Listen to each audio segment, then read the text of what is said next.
Hello guys, and welcome back to the channel. Now guys, this story that I am about to bring you is not all it appears to be on the first reading, so I shall bring you the story first and then we will get into the underbelly of the story. So with that guys, I bring you this. Tribunal upholds Ganduje's election as Kano governor. So that's the headline. Tribunal upholds Ganduje's election as Kano governor. So now let's find out exactly what's being said here. The Kano State Governorship Election Petition Tribunal has upheld the election of Governor Abdullahi Ganduje.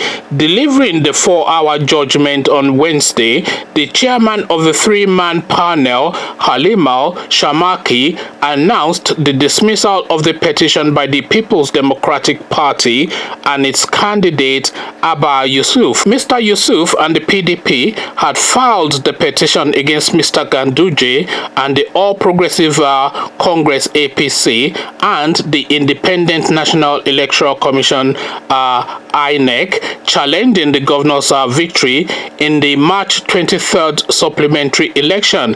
Justice Shamaki said INEC was right both in declaring the March 9 election as inconclusive and in declaring Mr. Ganduje winner of the rerun election.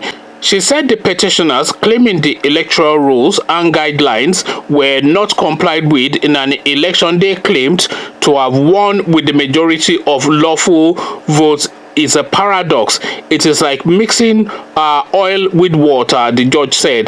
Mrs. Shamaki added that the petitioners failed to prove the allegations of corrupt practices and non-compliance with the respondents beyond reasonable doubt. She said that declaring an election as inconclusive where there is a lawful reason is constitutional. The carbonized copies of the documentary evidence tendered by the petitioners were mostly unstamped, some were unsigned, others contained rewritten data, hence amounted to documentary hearsay and therefore inadmissible. We shall not go into details of the petition. He who asserts must prove beyond reasonable doubt. Respondents are not bound to prove. In civil cases, the burden to prove lies with the plaintiff.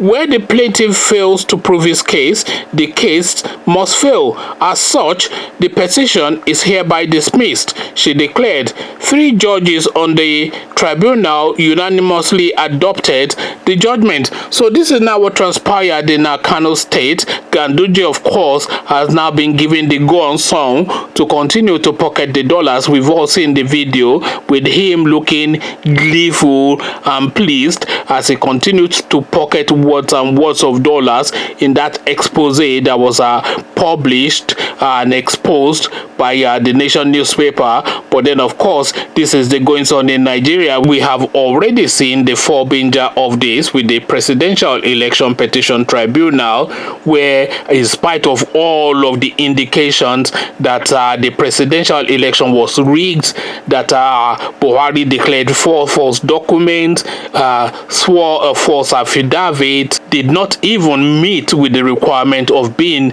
a candidate, never mind being elected as a president.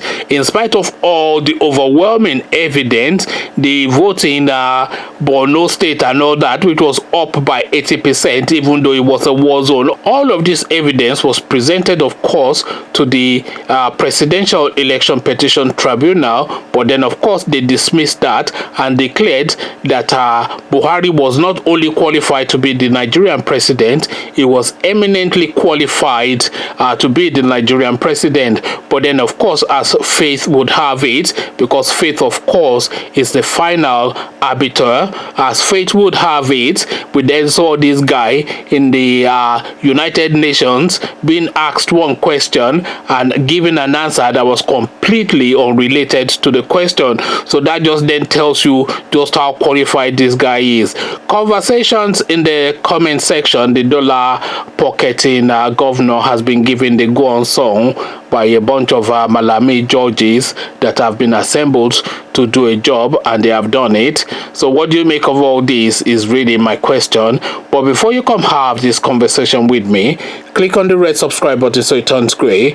Bell button notifies you every time I drop a new video. Then come tell me what you are making of this, now what we have to term as a failed state called Nigeria, in the comment section. So I'll leave you here, join you in this important conversation in the comment section. But here I say